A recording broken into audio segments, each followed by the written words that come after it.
Bienvenue sur le podcast des Montessori 7, Montessori à la maison. Je suis Anne-Laure Schneider, formatrice Montessori et maman de 5 enfants instruits en famille. Ma mission, c'est d'aider les parents, les assistantes maternelles, bref, tous ceux que dans notre communauté nous appelons des souricettes, à mettre en pratique la philosophie Montessori chez eux, avec leurs enfants ou les enfants qu'ils gardent.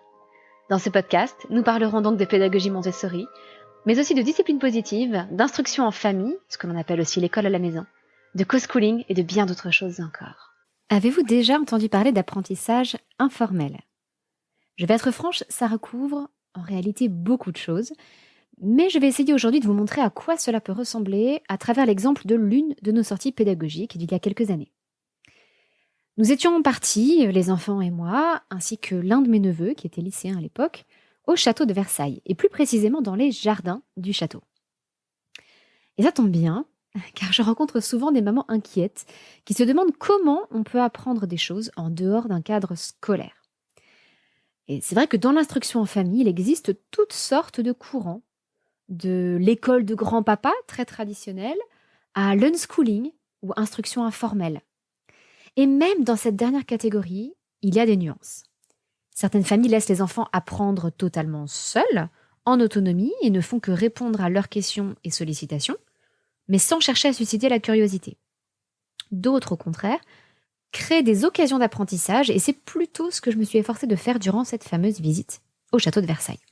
C'est donc l'opportunité idéale pour moi de vous expliquer comment nous fonctionnons lorsque nous ne faisons pas spécifiquement du Montessori. Mais je vais aussi vous expliquer à la fin pourquoi je reste tellement attachée à cette pédagogie Montessori qui est, je trouve, un support formidable. Nous avons donc passé une bonne partie de la journée dans ces magnifiques jardins du château de Versailles qui ont été dessinés par le nôtre.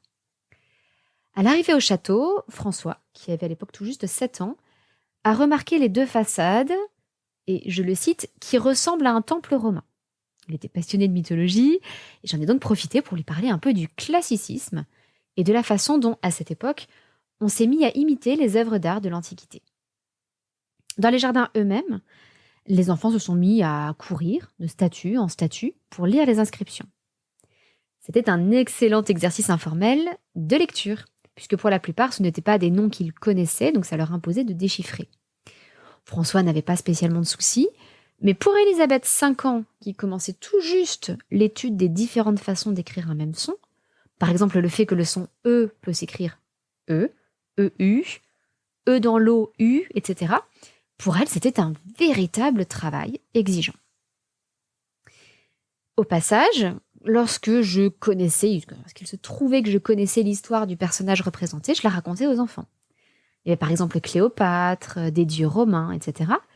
Et nous recherchions la symbolique qui permettait de les reconnaître. Au passage, nous avons même dû aborder la notion d'allégorie quand sur une fontaine, ma fille a lu Les 3 chasseurs. Et sa réaction, c'était « Mais c'est qui ? Comment il s'appelle ?»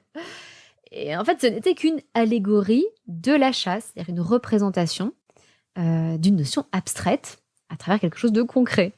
Alors, je ne suis pas totalement sûre qu'à 5 ans et 7 ans, ils aient bien compris le principe de l'allégorie, mais j'ai semé ça à ce moment-là, et c'est venu plus tard. Un peu plus tard dans la journée, devant une fontaine, François s'est exclamé que l'oiseau qui était représenté dessus ressemblait à un cygne ou une cigogne. Il ne savait pas trop. Alors, je lui ai donc confirmé que c'était bien un cygne, et je lui ai montré quelques éléments qui permettaient de le reconnaître, avant de lui rappeler ce qu'est une cigogne, que la cigogne appartient à la famille des échassiers, avec ses longues pattes, comme le héron, et qu'elle est blanche et noire. En passant ensuite devant le château, nous avons un petit peu parlé des rois et des reines qui y ont vécu. Il se trouve qu'ils connaissaient déjà Louis XIV, donc on a juste complété un petit peu. Puis, nous nous sommes dirigés un peu plus bas, vers le Grand Canal, si jamais vous connaissez les jardins du château de Versailles, où nous nous sommes arrêtés pour goûter, le nerf de la guerre. Et là, nous avons surtout observé la nature. Les différents oiseaux qui nous entouraient, il y avait des corbeaux, des canards, des cygnes, les feuilles, les bourgeons. Et oui, même en goûtant, on peut apprendre. Et c'est tout le principe des apprentissages informels. Nous avons fait une petite partie de ballon pour nous défouler, un petit goûter pour récupérer, et puis nous sommes repartis vers le château. Nous avons alors repris notre exploration des statues jusqu'à ce que tout le monde soit bien fatigué. Et ça tombait bien parce que c'était l'heure à laquelle mon mari devait nous rejoindre. Donc il ne restait plus qu'à attendre le départ du car que devait prendre mon neveu. Et pour patienter, comme les enfants étaient épuisés par leur longue marche, nous sommes allés dans un café pour prendre un verre. Et il se trouve que sur l'un des verres que le serveur a apporté, il y avait la Corse. Donc l'occasion parfaite de demander aux enfants s'ils reconnaissaient cette forme qu'ils ont déjà souvent manipulée sur des puzzles de géographie Montessori. Puis est venu le moment de l'addition. Et là, un petit peu fourbe, j'ai expliqué à mon aîné qu'il était toujours bon de vérifier une addition dans un café. Et je lui ai demandé s'il voulait bien refaire le calcul pour qu'on soit sûr du résultat. Il s'est donc lancé dans son addition de 6 nombres à 3 chiffres, et je lui ai rapidement expliqué le principe de la virgule, parce qu'il ne l'avait pas encore vu, en lui disant que ce qui venait après, c'était des centimes, et que donc il pouvait faire comme s'il n'y avait pas de virgule. Et si ça peut vous rassurer, le calcul de la machine était bon. Au final, mon neveu a pris son quart, et ça a sonné la fin de notre magnifique journée à Versailles. Et si on dresse le bilan de tout ce que je viens de vous raconter, les enfants ont travaillé 1. L'histoire de l'art, à travers la notion de classicisme, et puis tous les merveilleux exemples de statues qu'ils ont pu observer. 2. La lecture, avec les noms des statues, souvent très difficiles à lire. 3. L'histoire et la mythologie, toujours grâce aux statues, et ensuite grâce à la présence du château, les rois et les reines qui y ont habité, etc. 4. La botanique et la zoologie. À la fois en observant la nature, qui est assez différente de celle de la campagne sauvage, ainsi que les statues qui représentaient des animaux. On a reparlé des échassiers, de différents oiseaux, cigognes, cygnes, etc. 5. La géographie, du moins la Corse et sa position, son statut par rapport à la France. Et 6. Le calcul, en vérifiant l'addition au café. Et pourtant, tout ça a été très fluide. C'était une journée de détente. Donc c'est vrai que ces apprentissages informels peuvent vous paraître, peut-être, très ambitieux. Mais il faut savoir que les jeunes enfants sont de véritables éponges. C'est d'ailleurs ce que Maria Montessori appelle l'esprit absorbant. Et lorsqu'ils sont passionnés par quelque chose, rien ne les arrête. Et c'est tout l'avantage de passer par les apprentissages informels. On rebondit sur les centres d'intérêt des enfants et tout se fait dans le plaisir. Alors bien évidemment, tout ça a été rendu possible grâce à un gros effort de ma part. Il se trouve que j'ai fait des études assez poussées, j'ai la chance de posséder une culture assez large, et je vous le dis avec beaucoup de modestie, parce que c'est aussi la chance de l'héritage culturel dont j'ai bénéficié. Et puis l'expérience de l'instruction en famille fait que j'ai vraiment maintenant l'habitude de susciter des occasions d'apprentissage informel dans à peu près n'importe quelle circonstance. Et pourtant, malgré tous ces atouts, toutes ces chances que j'ai, toutes ces ressources dont je dispose, cette journée m'a épuisée. Alors c'est vrai que j'aime bien que nous apprenions parfois différemment. Et j'aime d'ailleurs aussi beaucoup les sorties où je ne rajoute rien, où je ne fais pas de commentaires et où je laisse simplement les enfants vivre leur expérience.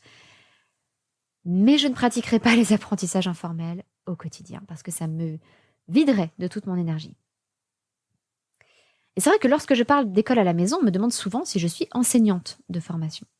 Alors il se trouve que j'ai effectivement enseigné dans le supérieur, mais absolument rien qui soit vraiment adapté à des enfants de 0 à 7 ans, ou même jusqu'à 12 ans. Mais je trouve que c'est justement là toute la beauté de la pédagogie de Maria Montessori. Que l'on ait fait de grandes études, ou que l'on n'ait même pas son brevet, on peut apprendre énormément à son enfant par l'intermédiaire du matériel pédagogique qu'elle a créé scientifiquement. Petit exemple, vous n'avez peut-être jamais bien compris ce qu'on appelle la formule du binôme. A plus B au cube égale A au cube plus 3A carré B plus 3AB carré plus B au cube. Oui, je sais, c'est un peu compliqué, surtout à l'oral dans un podcast. Mais il se trouve que votre enfant peut très bien, dès 3 ans, manipuler le cube du binôme et s'imprégner de ce résultat, l'absorber. Le cube du binôme, c'est un matériel dans lequel chaque pièce, qui sont des cubes ou des parallélépipèdes, ou des pavés plutôt, chaque pièce correspond à l'un des éléments de cet égalité remarquable de a plus b au cube. Et ça devient encore plus impressionnant avec le cube du trinôme, qui résume, là encore de façon géométrique et concrète, le calcul de a plus b plus c au cube. Allez, je pensais vous l'épargner, mais tant pis, je vais quand même vous dire la formule. Ça fait a au cube plus b au cube plus c au cube plus 3a carré b plus 3ab carré plus 3a carré c plus 3ac carré plus 3b carré c plus 3bc carré plus 6abc. Oui, je vous rassure, j'ai des notes. Non, je ne la connais pas par cœur. Et pourtant, je pourrais la retrouver très facilement. Justement parce que j'ai beaucoup manipulé ce fameux cube du trinôme. Et donc, peut-être que vous ne me croirez pas, mais je vous assure qu'à force de manipuler très jeune, vers 3 ans et demi, ce type de puzzle en 3 dimensions, eh bien, ces développements mathématiques de a plus b au cube et de a plus b plus c au cube deviennent naturels à l'enfant plus âgé. Et là encore, peu importe que vous n'ayez jamais rien compris aux maths, si vous êtes simplement capable de montrer à l'enfant comment défaire ce cube, en classant les pièces identiques ensemble, et comment ensuite le remonter dans l'ordre, eh bien vous aurez posé les bases de l'algèbre dans son cerveau. En formation, j'ai rencontré par exemple une maman qui n'avait jamais eu le bac elle-même, et dont le fils, qui avait été éduqué à la maison avec la pédagogie Montessori, par elle-même, a fait de brillantes études mathématiques. Et il se trouve qu'alors qu'il soutenait sa thèse, il attendait de lui expliquer son sujet de recherche, qui était incroyablement compliqué comme la plupart des sujets de thèse en mathématiques. Et elle s'est sentie complètement dépassée, jusqu'à ce qu'il lui explique que tout ça venait en fait de ce qu'elle lui avait montré à tel moment dans son parcours Montessori. Elle-même n'avait pas vu, pas compris ces notions derrière le matériel. Elle les lui avait présentées d'une façon très mécanique et concrète, mais lui, dont l'intelligence était particulièrement orientée vers le domaine des mathématiques, en avait retiré beaucoup plus. Et ça avait inspiré jusqu'à son sujet de thèse. C'est pour ça qu'au-delà du plaisir qu'il y a à partager son savoir avec ses enfants, dans les domaines dans lesquels on se sent à l'aise, je trouve qu'il est bon de pouvoir s'appuyer au quotidien sur une pédagogie qui est moins exigeante que les apprentissages informels envers nous, les parents, moins exigeante envers nous. Et je trouve que c'est particulièrement reposant, encore une fois pour nous, les parents, de nous concentrer simplement sur les étapes concrètes d'une présentation, sur ce que chacun de nos sens perçoit, les sons, les couleurs, les formes, plutôt que sur l'abstraction que l'enfant percevra petit à petit lui-même à force de s'entraîner. Je trouve qu'il est relaxant de suivre une progression en se concentrant seulement sur les centres d'intérêt et les progrès de l'enfant, plutôt que de sans arrêt chercher dans l'environnement immédiat ce qui pourrait être prétexte à une leçon. Pour moi, la pédagogie Montessori est le juste équilibre entre l'éducation formelle et informelle.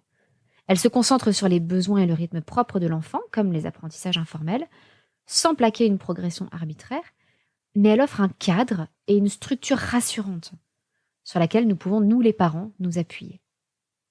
D'ailleurs, je trouve qu'il est toujours compliqué de savoir s'il faut faire rentrer les activités Montessori dans le cadre d'une éducation formelle ou des apprentissages informels.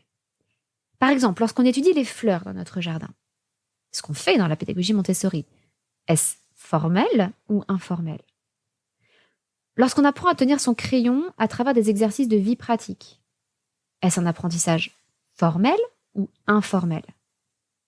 Il y a une forme, une structure, un cadre, mais ce n'est pas du tout ce qu'on entend habituellement par un cadre formel, où on pense généralement au cadre habituel de l'école, où l'on est assis derrière un bureau. Bref, le débat est vaste. Je pense qu'il serait compliqué de vouloir absolument classer la pédagogie Montessori entre le formel et l'informel. J'estime que c'est un équilibre entre les deux. Mais j'espère que cet éclairage d'aujourd'hui vous aura permis de mieux comprendre comment nous-mêmes, nous profitons de l'IEF pour faire de belles sorties, qui sont prétexte à toutes sortes d'apprentissages informels, tout en ayant une base saine et solide grâce à Maria Montessori. Et d'ailleurs, si vous avez envie de voir un petit peu plus à quoi peut ressembler notre vie d'IEFeur, notre vie en instruction en famille, n'hésitez pas à aller sur notre compte Instagram. Il se trouve que l'une des premières photos de ce compte, c'était la photo du château de Versailles, une photo du château de Versailles qui avait été prise par notre aîné, François, qui s'entraînait depuis peu à la photographie. Alors avec le respect de quelques règles très simples, nous lui avons demandé de toujours garder la lanière de l'appareil photo autour du cou, il avait interdiction de courir avec l'appareil, de toucher l'objectif. Eh bien, il a appris un peu tout seul, il s'en sortait, et il profitait de chaque occasion pour s'améliorer. Par exemple en prenant pour modèle son petit frère, ou alors un champ de bataille avec des soldats en plastique pendant qu'il jouait. Donc voilà, n'hésitez pas à nous suivre sur notre compte Instagram. Le compte est @montessori7, MONTE2SOURICE2TE, comme une sourisette au singulier à la fin. Et voilà, c'est l'endroit idéal pour suivre nos apprentissages, certains formels, certains informels, toujours en tout cas avec l'approche et la pédagogie Montessori.